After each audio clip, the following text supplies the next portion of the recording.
ಮನೆಯಲ್ಲಿ ಸಿಂಪಲ್ಲಾಗಿ ಕ್ರಿಸ್ಪಿಯಾಗಿ ಯಾವ ರೀತಿ ಫಿಶ್ ಕಬಾಬ್ ಮಾಡೋದಂತ ನೋಡೋ ಬನ್ನಿ. ತುಂಬ ಟೇಸ್ಟ್ ಸಖತ್ತಾಗಿರುತ್ತೆ. ನೀವೊಂದು ಟೈಮ್ ಟ್ರೈ ಮಾಡಿರಿ ಗಾಯ್ಸ್. ಈಗ ನಾನೊಂದು ಬೌಲಿಗೆ ಸಾಲ್ಟ್ ಹಾಕ್ಕೊತಾ ಇದ್ದೀನಿ, ಮತ್ತು ಚಿಕನ್ ಮಸಾಲ, ಮಟನ್ ಮಸಾಲ, ಗರಂ ಮಸಾಲ ಹಾಕ್ಕೊತಾ ಇದ್ದೀನಿ.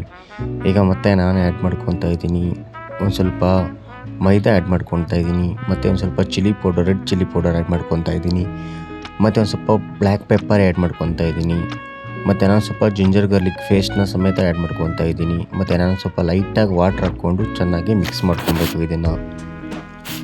ಗೈಸ್ ಫಸ್ಟಿಗೆ ಫಿಶ್ನ ವಾಶ್ ಮಾಡಿ ಸೈಡ್ಗೆ ಇಟ್ಕೊಂಡಿದ್ದೀವಿ. ಈಗ ಫಿಶ್ನ ಹಾಕ್ಕೊಂಡು ಚೆನ್ನಾಗಿ ಮಿಕ್ಸ್ ಮಾಡ್ಕೊತಾ ಇದ್ದೀನಿ. ಫಿಶ್ಶಿಗೆಲ್ಲ ಮಸಾಲ ಚೆನ್ನಾಗಿ ಇಡಿಸ್ಬೇಕು.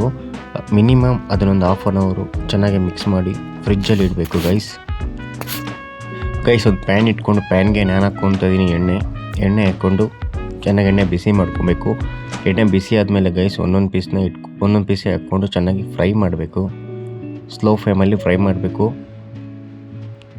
ಗೈಸ್. ನಿಧಾನವಾಗಿ ಒಂದೊಂದು ಪೀಸ್ನೇ ಫ್ರೈ ಮಾಡ್ಕೊಬೇಕು, ಒಂದೊಂದು ಪೀಸ್ನೇ ಮಿಕ್ಸ್ ಮಾಡ್ಕೊಬೇಕು.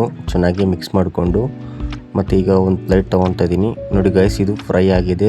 ಸ್ಲೋ ಫ್ಲೇಮಲ್ಲಿ ಚೆನ್ನಾಗಿ ಫ್ರೈ ಮಾಡಿದೆ, ಚೆನ್ನಾಗಿ ಇದು ಫ್ರೈ ಆಗಿದೆ. ಇದನ್ನೀಗ ನಾನು ಒಂದು ಪ್ಲೇಟ್ಗೆ ಸರ್ವ್ ಮಾಡ್ಕೊತಾ ಇದ್ದೀನಿ. ಒಂದು ಪ್ಲೇಟಿಗೆ ಸರ್ವ್ ಮಾಡ್ಕೊಬೇಕು ಗೈಸ್. ನೋಡ್ರಲ್ಲ ಎಷ್ಟು ಸುಲಭವಾಗಿ, ಎಷ್ಟು ಕ್ರಿಸ್ಪಿಯಾಗಿ, ಎಷ್ಟು ಬೇಗನೆ ರುಚಿಯಾಗಿ ಮಾಡೋದಂಥ ಫಿಶ್ ಕಬಾಬ್ ಫ್ರೈನ. ಇದೇ ಥರ ಹೆಚ್ಚಿನ ಮಾಹಿತಿಗಾಗಿ ನಮ್ಮ ಅಕೌಂಟ್ನ ಬೇಗ ಫಾಲೋ ಮಾಡ್ಕೊಳ್ರಿ. ಯಾರ್ಯಾರು ಫಾಲೋ ಆಗಿಲ್ವೋ ಎಲ್ಲರೂ ಫಾಲೋ ಮಾಡ್ಕೊಳ್ರಿ. Thank you watching guys.